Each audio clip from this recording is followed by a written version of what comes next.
Hello students, Balyan GS classes में आपका स्वागत है। स्टूडेंट्स, आज का हमारा टॉपिक है राष्ट्रीय विकास परिषद महत्वपूर्ण प्रश्नोत्तर। राष्ट्रीय विकास परिषद को इंग्लिश में नेशनल डेवलपमेंट काउंसिल भी कहा जाता है। तो आज की इस क्लास में हम राष्ट्रीय विकास परिषद के संबंध में बहुत ही महत्वपूर्ण प्रश्नोत्तरों पर डिस्कशन करेंगे। तो आइए डिस्कस करते हैं।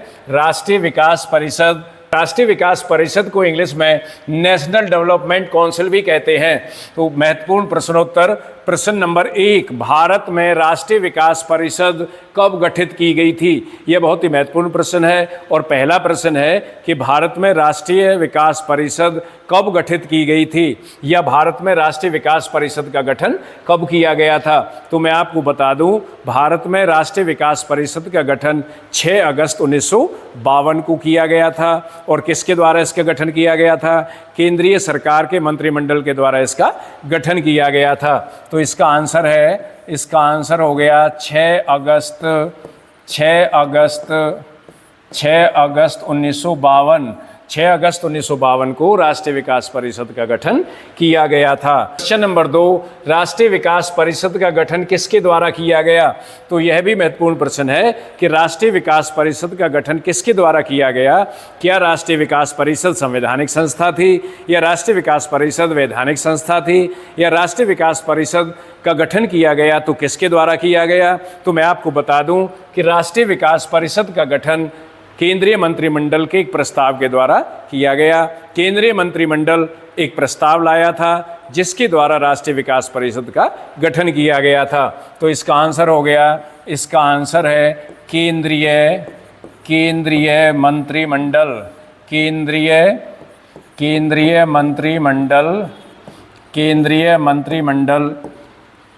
प्रस्ताव द्वारा, केंद्रीय मंत्रिमंडल के प्रस्ताव द्वारा, यानी केंद्रीय मंत्रिमंडल के प्रस्ताव द्वारा राष्ट्रीय विकास परिषद का गठन किया गया था। क्वेश्चन नंबर 3, राष्ट्रीय विकास परिषद का अध्यक्ष कौन होता है? यानी राष्ट्रीय विकास परिषद का पदेन अध्यक्ष कौन होता है? जिस तरह से योजना आयोग का पदेन अध्यक्ष भारत का प्रधानमंत्री होता है, उसी तरह से राष्ट्रीय विकास परिषद का पदेन अध्यक्ष भी भारत का प्रधानमंत्री ही होता है। जो भी भारत का प्रधानमंत्री होगा वही राष्ट्रीय विकास परिषद का अध्यक्ष होगा। तो इसका आंसर हो गया, इसका आंसर है प्रधानमंत्री।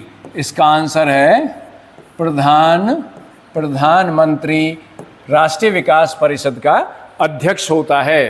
क्वेश्चन नंबर 4, क्या राष्ट्रीय विकास परिषद एक संवैधानिक संस्था है? यह बहुत ही महत्वपूर्ण प्रश्न है कि क्या राष्ट्रीय विकास परिषद एक संवैधानिक संस्था है। तो मैं यहाँ पर कहना चाहूँगा कि राष्ट्रीय विकास परिषद एक संवैधानिक संस्था नहीं है। और इसके साथ साथ मैं आपको यह भी बताना चाहूँगा कि राष्ट्रीय विकास परिषद एक वैधानिक संस्था भी नहीं है।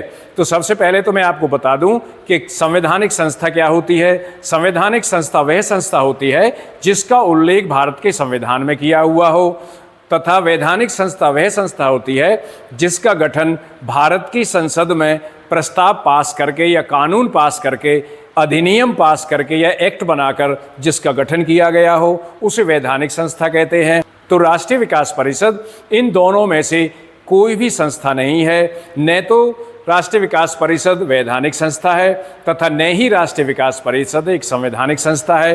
राष्ट्रीय विकास परिषद का गठन तो केंद्रीय मंत्रिमंडल के द्वारा एक प्रस्ताव पास करके किया गया था। तो इसका आंसर है नहीं। इसका आंसर क्या हो गया? नहीं, राष्ट्रीय विकास परिषद एक संवैधानिक संस्था नहीं है। नेक्स्ट क्वेश्चन, क्वेश्चन नंबर 5, राष्ट्रीय विकास परिषद के सचिव के रूप में भूमिका कौन निभाता है? मैंने पिछली क्लास में आपको बताया कि योजना आयोग का जो भी सचिव होगा वह राष्ट्रीय विकास परिषद का भी पदेन सचिव होगा, यानी योजना आयोग का सचिव। तो मैं आपको बता दूं, अब योजना आयोग नहीं है। यदि हम योजना आयोग की बात करते हैं तो उसके स्थान पर यह समझा जाए कि हम नीति आयोग की बात कर रहे हैं, क्योंकि 1 जनवरी 2015 से नीति आयोग का गठन कर दिया गया और तब से योजना आयोग की जगह नीति आयोग ही चलन में है। नीति आयोग का गठन किया गया है। तो जो नीति आयोग का सचिव होता है वही राष्ट्रीय विकास परिषद का पदेन सचिव भी होता है। तो जैसे हम प्रश्न को पुनः देखेंगे, राष्ट्रीय विकास परिषद के सचिव के रूप में भूमिका कौन निभाता है? तो इसका आंसर है योजना योजना आयोग, योजना आयोग या नीति आयोग, नीति आयोग, नीति आयोग का सचिव, नीति आयोग का सचिव।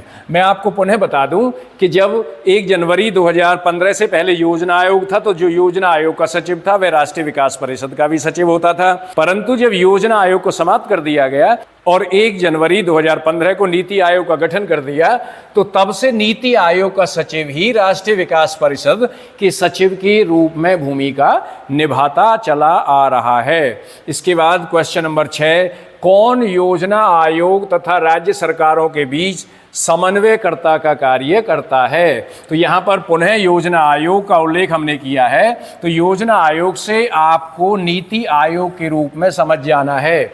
यहाँ पर योजना आयोग दिया हुआ है तो यह आपको समझ जाना है कि नीति आयोग है। तो अब कौन योजना आयोग या नीति आयोग तथा राज्य सरकारों के बीच समन्वयकर्ता का कार्य करता है? तो इसका आंसर है राष्ट्रीय विकास परिषद। इसका आंसर हो गया राष्ट्रीय, इसका आंसर क्या हो गया? राष्ट्रीय विकास परिषद, राष्ट्रीय विकास परिषद यानी राष्ट्रीय विकास परिषद योजना आयोग या नीति आयोग तथा राज्यों के बीच में समन्वयकर्ता की भूमिका निभाता आ रहा है। क्वेश्चन नंबर 7, राष्ट्रीय विकास परिषद की पहली बैठक कब हुई थी? तो मैंने आपको बताया विकास परिषद की पहली बैठक 8-9 नवंबर 1952 को हुई थी और किसकी अध्यक्षता में हुई? भारत के तत्कालीन प्रधानमंत्री पंडित जवाहरलाल नेहरू की अध्यक्षता में हुई थी। तो इसका आंसर है, इसका आंसर क्या हो गया? 8-9 नवंबर 1952, 8-9 नवंबर 1952 को राष्ट्रीय विकास परिषद की पहली बैठक हुई थी। क्वेश्चन नंबर 8, राष्ट्रीय विकास परिषद की अंतिम बैठक कब हुई? यानी राष्ट्रीय विकास परिषद की अंतिम बैठक कब हुई थी और उसके बाद, उस बैठक के बाद राष्ट्रीय विकास परिषद की वर्तमान समय तक कोई बैठक नहीं हुई है। तो राष्ट्रीय विकास परिषद की अंतिम बैठक कब हुई? इसका आंसर है राष्ट्रीय विकास परिषद की अंतिम बैठक 27 दिसंबर 2012 को हुई थी। 27 दिसंबर 2012 को राष्ट्रीय विकास परिषद की अंतिम बैठक हुई थी और इसकी बैठक का जो उद्देश्य था वह 12वीं पंचवर्षीय योजना जो 2012 से लेकर 2017 तक थी उसके प्रारूप पर विचार विमर्श करने के लिए की गई थी। उसके बाद से राष्ट्रीय विकास परिषद की वर्तमान समय तक या आज तक कोई बैठक नहीं हुई है। क्वेश्चन नंबर 9, राष्ट्रीय विकास परिषद का वर्ष में कम से कम कितनी बैठक होने का प्रावधान है? यानी राष्ट्रीय विकास परिषद की वर्ष में कम से कम कितनी बैठक होती हैं, ये प्रावधान रखा गया। तो मैं आपको बताना चाहूँगा राष्ट्रीय विकास परिषद की वर्ष में कम से कम 2 बैठक होनी अनिवार्य थी, यह प्रावधान रखा गया। तो मैं आपको बताना चाहूँगा राष्ट्रीय विकास परिषद की वर्ष में कम से कम 2 बैठक होना अनिवार्य है। इस तरह का प्रावधान उस प्रस्ताव में जिसके अंतर्गत राष्ट्रीय विकास परिषद का गठन किया गया था उसमें रखा गया। तो जैसे ये प्रश्न दिया हुआ है राष्ट्रीय विकास परिषद का वर्ष में कम से कम कितनी बैठक होने का प्रावधान है, तो इसका आंसर है 2। इसका आंसर है 2। राष्ट्रीय विकास परिषद की वर्ष में कम से कम कितनी बैठक होनी अनिवार्य है? 2 बैठक होनी अनिवार्य है। क्वेश्चन नंबर 10, क्या वर्तमान में राष्ट्रीय विकास परिषद को समाप्त कर दिया गया है? यानी क्या वर्तमान समय में राष्ट्रीय विकास परिषद समाप्त हो गई है? तो मैं कहना चाहूँगा नहीं, राष्ट्रीय विकास परिषद को समाप्त नहीं किया गया है। एक बार 1 जनवरी 2016 के द हिंदू समाचार पत्र में यह छपा था कि राष्ट्रीय विकास परिषद को समाप्त कर दिया जाएगा, और परंतु वह प्रस्ताव पारित नहीं हो सका और राष्ट्रीय विकास परिषद को समाप्त नहीं किया जा सका। मैं आपको बताना चाहूँगा कि वर्तमान समय में राष्ट्रीय विकास परिषद अस्तित्व में है, उसको समाप्त नहीं किया गया है, परंतु उसकी भूमिका अवश्य कम हो गई है। राष्ट्रीय विकास परिषद की 27 दिसंबर 2012 से अब तक कोई बैठक नहीं हुई है और उसकी भूमिका के रूप में नीति आयोग के अंतर्गत गवर्निंग काउंसिल राष्ट्रीय विकास परिषद की जगह कार्य कर रही है। तो मैं आपको पुनः बता दूं, राष्ट्रीय विकास परिषद आज एक महत्वहीन संस्था के रूप में है।